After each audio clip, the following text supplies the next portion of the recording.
दोस्तों ये मुझे लग रहा है ब्लैक काइट है जो इस पेड़ पे दिख रहा है। रास्ते में दिखा मुझे अचानक, तो साइड में जगह थी तो मैंने रोक लिया। नॉर्मली यहाँ पर मैं फिल्म नहीं करती हूँ। अभी मैं जा रही हूँ डीगल टोल प्लाज़ा की तरफ, जहाँ पे नॉर्मली मैं शूट करती हूँ।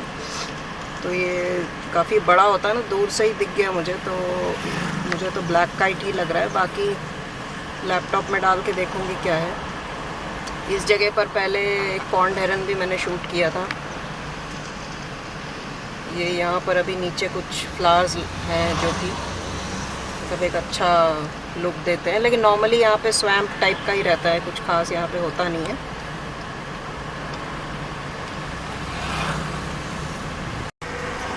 ये दोस्तों ग्रे हेरन बैठा हुआ है, देखिए। अभी मैं पहुँच गई हूँ उस जगह पर जहाँ पर मैं शूट करती हूँ। तो गाड़ी से अगर बाहर निकलूँगी तो ग्रे हेरन तो ज़रूर उड़ जाएगा। बाकी कॉर्मोरेंट्स और ईग्रेट्स, नाइट हेरन को कोई फ़र्क नहीं पड़ेगा, वो भी बैठे हुए हैं। लेकिन ये बिल्कुल सामने और बड़ा क्लियर बैठा हुआ है, इसलिए मैंने सोचा कि पहले इसको शूट कर लेती हूँ, वरना ये कहीं चला ना जाए। बर्ड्स की फ़ोटोग्राफी के अंदर ये सबसे बड़ा चैलेंज होता है कि आपको एक जगह पर बैठे हुए दिख जाएं तो बहुत भाग्य की बात है। ग्रे हेरन, पर्पल हेरन, इन दोनों के ही गर्दन लंबे होते हैं और ये काफ़ी ग्रेसफुल होते हैं। पैर और गर्दन दोनों लंबे होते हैं। मेरे ख्याल से अगर इनको कंपेयर किया जाए तो शायद पर्पल हेरन का सबसे लंबा नेक होता है और बहुत ही स्लेंडर और ग्रेसफुल होता है।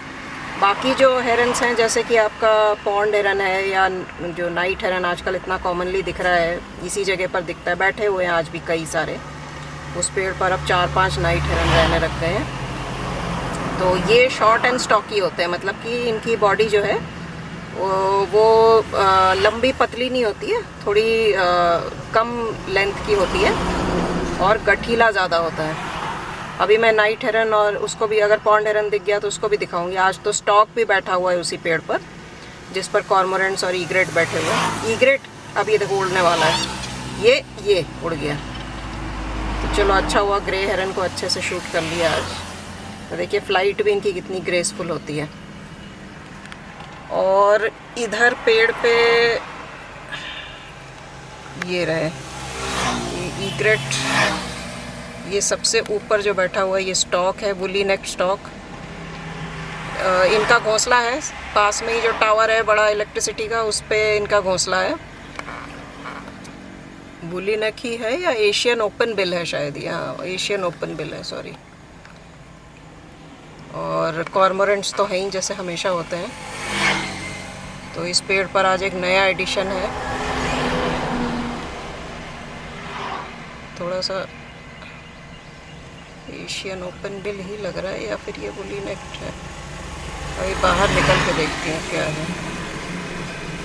हाँ एशियन ओपन बिल है, क्योंकि ये दोनों इसके जो ऊपर और नीचे वाले चोंच के बीच में गैप है ना, एशियन ओपन बिल ही होता है।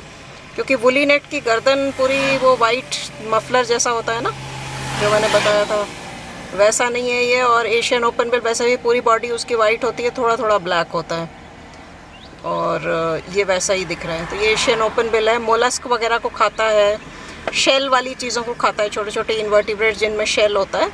तो इसीलिए उसको तोड़ने के लिए इसकी चोंच ऐसे बनाई गई है, और इसीलिए इसको एशियन ओपन बिल कहते हैं, क्योंकि दोनों बिल्स के मतलब दोनों जो बीक्स हैं अपर और लोअर, उसके बीच में गैप है। यहाँ पर देखिए 2 एशियन ओपन बिल स्टॉक है, एक तो ये है और एक इस तरफ बैठा हुआ है। वो मुझे गाड़ी के अंदर से नहीं दिख रहा था। तो एक पेयर है एशियन ओपन बिल का। ये मुझे इस जगह पर काफ़ी समय बाद दिखे हैं, पहले तो अक्सर दिखते रहते थे। 3-4 साल पहले की बात कर रही हूँ, जब से मैंने बर्डिंग करनी शुरू की थी, तब तो यहाँ दिखते थे। लेकिन अभी इधर वुली नेक स्टॉक ज़्यादा कॉमनली दिखता था, क्योंकि उसका नेस्ट ही यहीं पर है। और ये जो एशियन ओपन बिल है, ये मुझे बहुत समय बाद यहाँ पर दिखाया, वो भी एक पेयर दिखाया। और कॉर्मोरेंट एज़ यूजुअल अपना पंख सुखा रहा है, देखिए। अब थोड़ा देखती हूँ नाइट हेरन की क्या पोजीशन है। उसी जगह पर बैठा है, एक नाइट हेरन तो है जो बिल्कुल उसी जगह पर बैठता है। ये देखिए ब्लैक क्राउन नाइट हेरन, ये यहाँ पर बैठता है। और इस डाल पर पिछली बार मुझे 3 और दिखे थे इसके अलावा, मतलब टोटल 4 थे। तो पूरी फैमिली इसकी यहाँ पे सेटल हो गई है मुझे लगता है। हाँ, एक ये देखिए ऊपर यहाँ पे ये एक है, एक यहाँ पर है।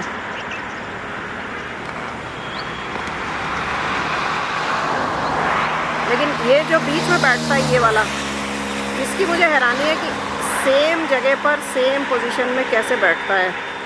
ये मतलब 6-7 बार अब हो चुका है कि ये सेम जगह पर मिलता है एग्जैक्टली।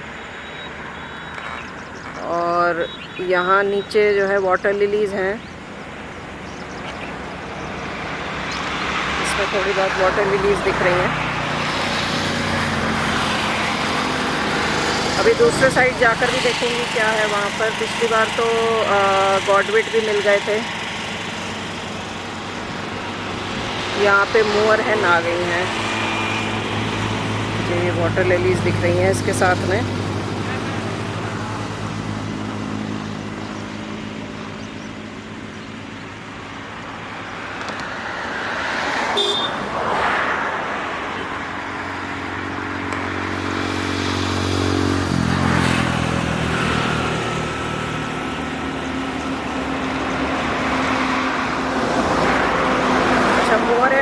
जल मुर्गी कहते हैं। वैसे सारे ही वाटर फाउल लगभग एक जैसे ही होते हैं, मतलब इनकी कुछ प्रॉपर्टीज़ एक जैसी होती हैं। मोअर हेन्स तो आपको पता ही है कि ये यहीं पर रेजिडेंट है हमारे देश में, तो गर्मी के टाइम पे भी काफ़ी सारे आपने देखे। ये देखिए,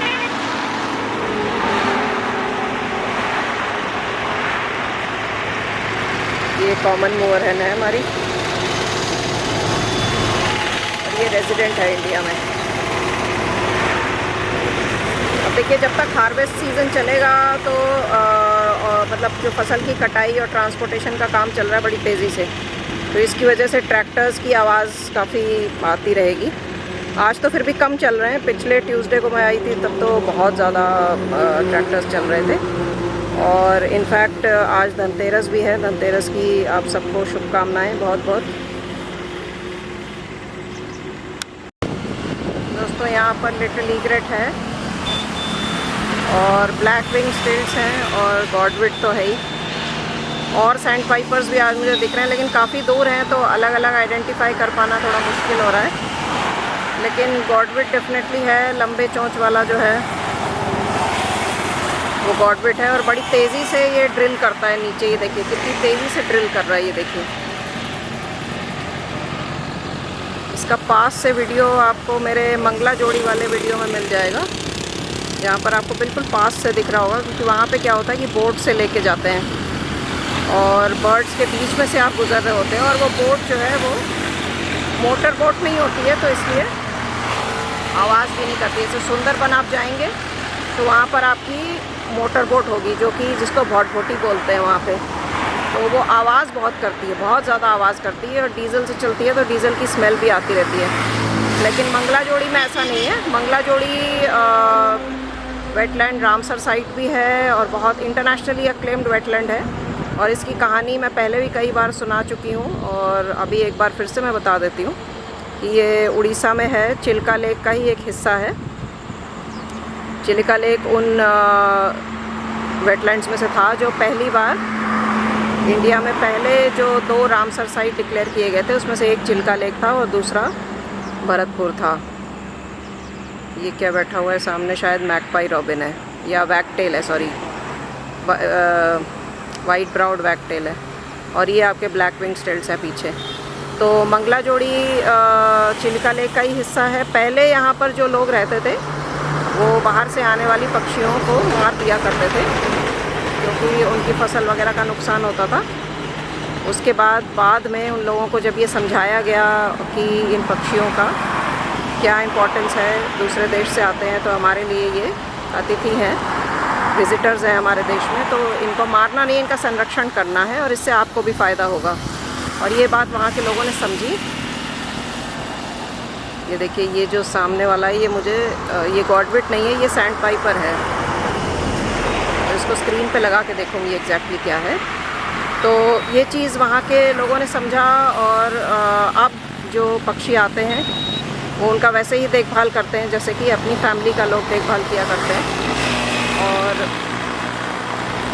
उन पक्षियों की वजह से उनका जो विंटर में एक लाइवलीहुड का एक नया ज़रिया बन गया है कि यहाँ पर जो गाइड का काम है, बोटिंग का काम है, और भी यहाँ पे कैफ़ेज़ हैं, रेस्टोरेंट्स हैं, जो भी चीज़ें हैं। मतलब आपको पता ही है कि अगर किसी जगह पर टूरिज़्म शुरू होता है तो उसकी अलाइड इंडस्ट्रीज़ जो हैं उनको भी फ़ायदा होता है।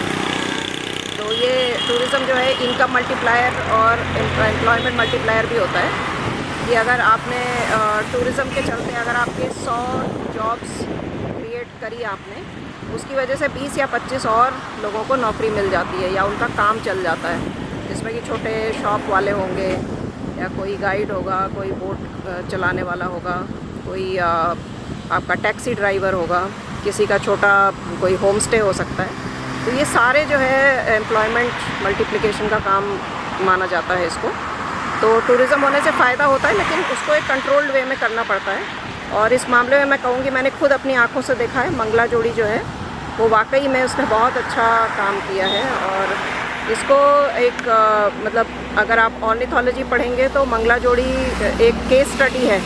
मतलब इसको एक बड़ा आदर्श एग्जाम्पल माना जाता है, उदाहरण माना जाता है पक्षियों के संरक्षण का। तो आपको ज़रूर वहाँ पर जाना चाहिए और देखना चाहिए। विंटर के टाइम में तो बहुत अच्छा है, नवंबर से लेके फरवरी मार्च तक वहाँ पे बहुत सारी बर्ड्स होती हैं जो कि माइग्रेटरी हैं।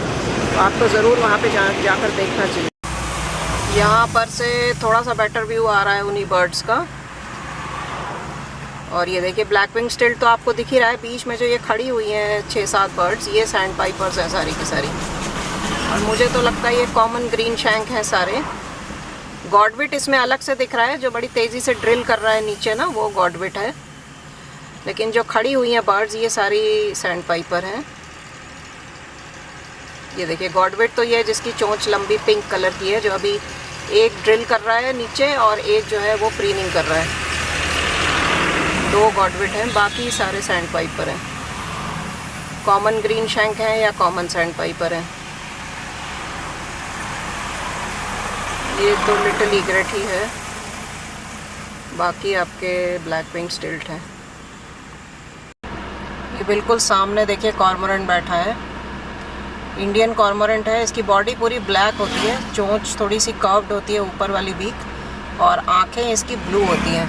पता नहीं यहाँ नज़र आएगा या नहीं। ये पास में बैठा है तो इसलिए मैंने सोचा कि कॉर्मोरेंट तो आप बहुत कॉमनली देखते रहते हैं, लेकिन अगर आप पास से देखें ना तो जो कॉमन बर्ड्स होती हैं जैसे पिजन हम रोज़ ही देखते हैं, लेकिन पास से आप उसको देखें तो कुछ आप नया डिस्कवर कर सकते हैं उसके बारे में। तो ये इंडियन कॉर्मोरेंट है और ये पास से आपको दिख रहा है। देखिए चोंच तो आपको दिख ही रही है, ये देखिए।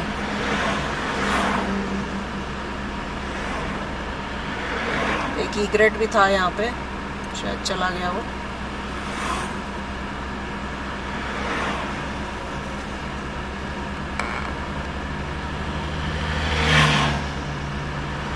तो जो लोग अभी बर्डिंग नया शुरू कर रहे हैं या सीखना चाहते हैं, शुरू में आपको बड़ा डिस्करेजिंग लग सकता है जब आपको कुछ नहीं मिलता या आप देखते हो कि आप गए मेहनत करके किसी जगह पे, जैसा आप सोच रहे थे वैसा आपको मिला नहीं। तो डिस्करेज होने की ज़रूरत नहीं है, कॉमन कुछ ना कुछ आपको मिलेगा, उसको ऑब्ज़र्व करिए, उसमें भी काफ़ी कुछ आपको मिल सकता है। तो इसलिए मुझे ये लगता है कि जो भी आप कर रहे हैं, अगर उसके अंदर कोई टेम्परेरी आपको निराशा होती भी है तो अपने काम को छोड़ना नहीं चाहिए। अगर आपको लगता है आपका इंटरेस्ट जेन्युइन है तो उसको आपको जारी रखना चाहिए।